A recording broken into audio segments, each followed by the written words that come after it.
Now, as a Star Wars fan and being involved in the Star Wars universe, one thing I hear people complain about a lot is the plot holes that the prequels bring up and add to the original trilogy. Now, this is something that bothers me, and as a Star Wars fan and someone who wants a complete saga that just makes sense, I want those plot holes filled in with nice little bits of plot, or whatever you fill a plot hole with. So this is Red Shark Lore, and today we're just going to talk about 5 or 6 points and why these plot holes aren't really plot holes.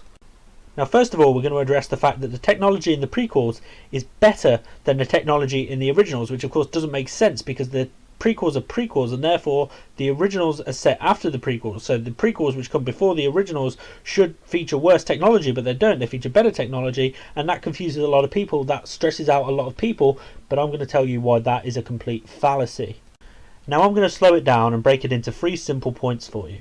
First of all, the technology that we see the Rebels use in the original trilogy is deliberately a bit more run down compared to what we see of the Empire. Now, the reason for this is they don't have this massive budget like the Empire had, like the Republic had in the prequels.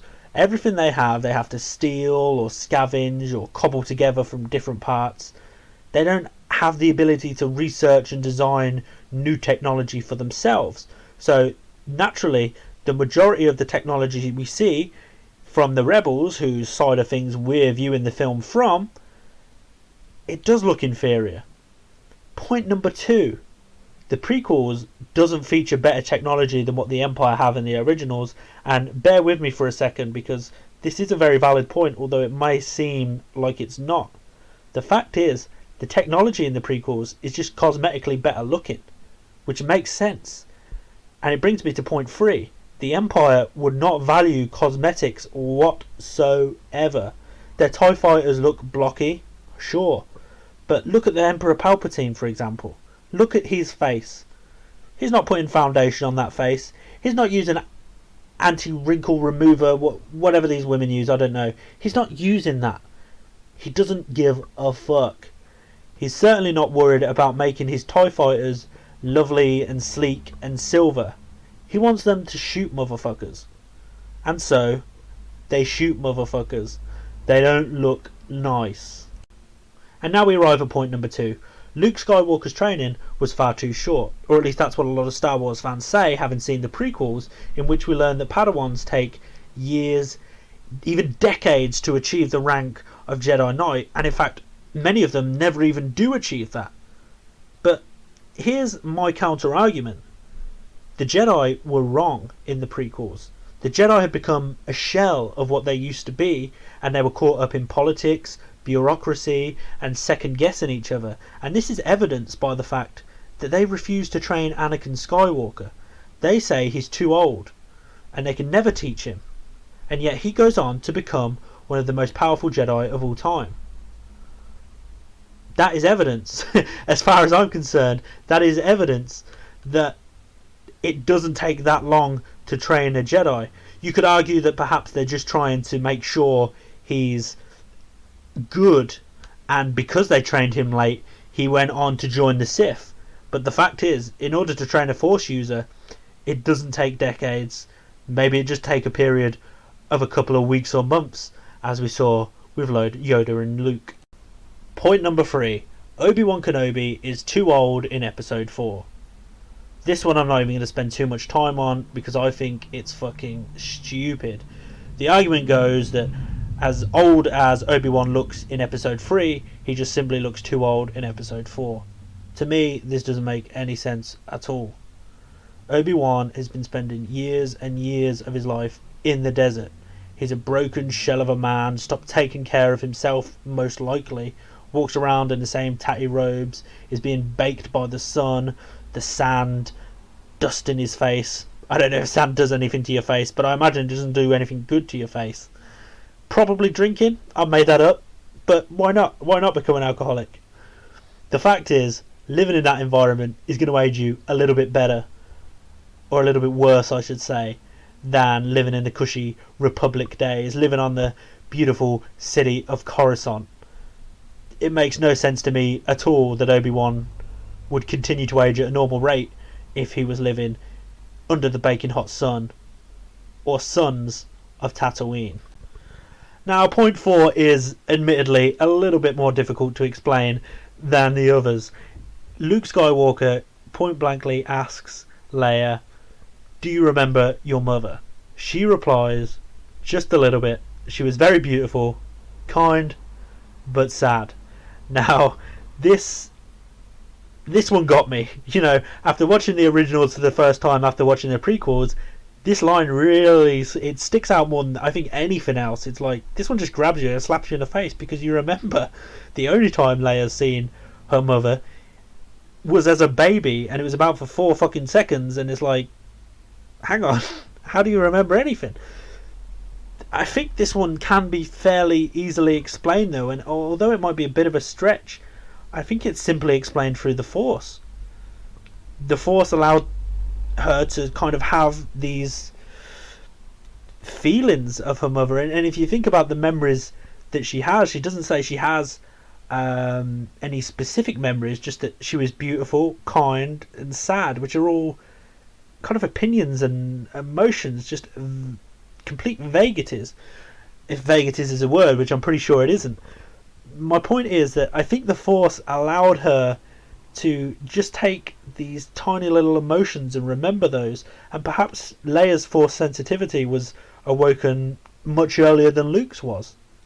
And it has been confirmed that Leia is Force sensitive in other Star Wars media that is canon, but the fact is, it's a little bit harder to explain than the others, but I think we'll explain it through Force sensitivity, and that the Force just allowed her to take these emotions and these feelings, and they stuck with her through what was arguably a traumatic period of her life, even though she was only like 8 seconds old. Just accept it. It kind of makes sense. If you want to make it work, just make it work. Beautiful point number 5. Obi-Wan doesn't recognise R2-D2.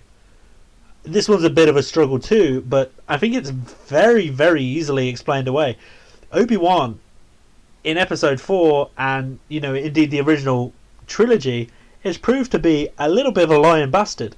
I mean, let's just examine some of the things he says. First of all, he says, "I haven't gone by the name Obi-Wan since, before you were born." Well, we know that one's not right, because he was at the birth. He was Obi-Wan at the birth. And okay, fair enough. It wasn't too long after he probably switched his name, but that one is a lie. Second of all, the lightsaber he uses. Your father wanted you to have this when you were old enough, but your uncle wouldn't allow it.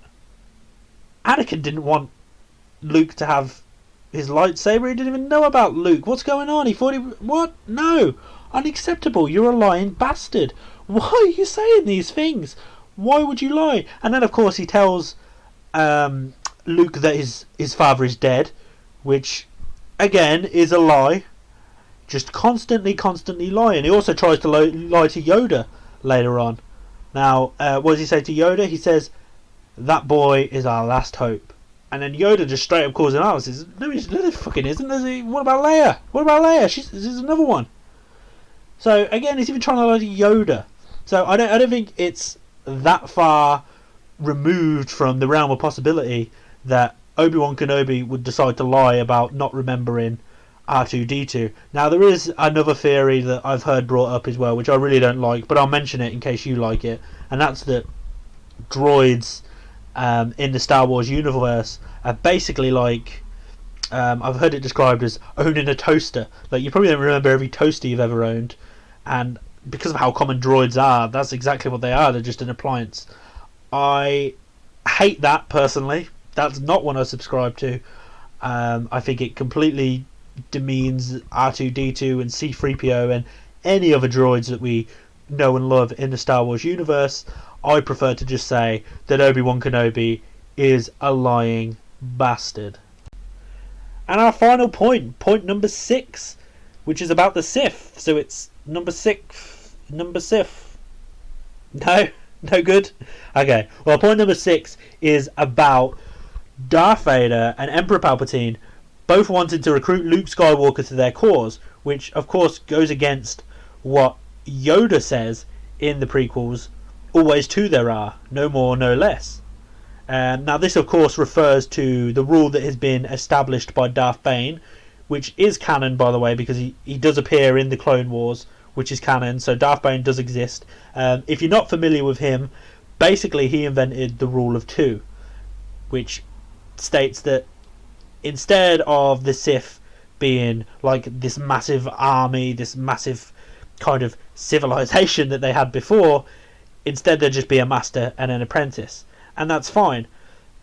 But the fact is, the Sith don't have to obey Darth Bane. Darth Bane's been gone for years and years and years and years. Darth Palpatine doesn't have to obey the rules of some long dead fucking pale-faced motherfucker. He can do whatever the fuck he wants. And if him and Darth Vader decide they want Luke Skywalker on board, then that's exactly what they'll do. Do you know why? Because Emperor Palpatine is Emperor of the goddamn galaxy. This motherfucker does what he wants. Nobody's going to tell him otherwise. If they want to have free people on board, they can run around, dressed in little hats with little fencing swords and be the Three Musketeers for all I care, because he's the motherfucker Emperor. He does what he wants. And that concludes the video. I really appreciate you sticking around to the end and hearing this bit. And because you have stuck around this long, please don't leave just yet. Please don't. Just hit that subscribe button, hit the like button if you did like the video, that is.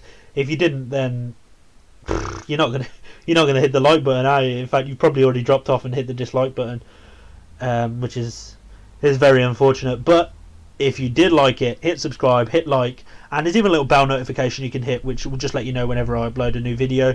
I know I haven't uploaded too many in the past, and it was being a little bit of a trial for me, this channel, but I would like to upload more, and it won't just be Star Wars. It will be things like Harry Potter and Game of Thrones and just all those good series that we love. So stick around for more theories, more lore, just geeky shit. What do you want? Just subscribe, please.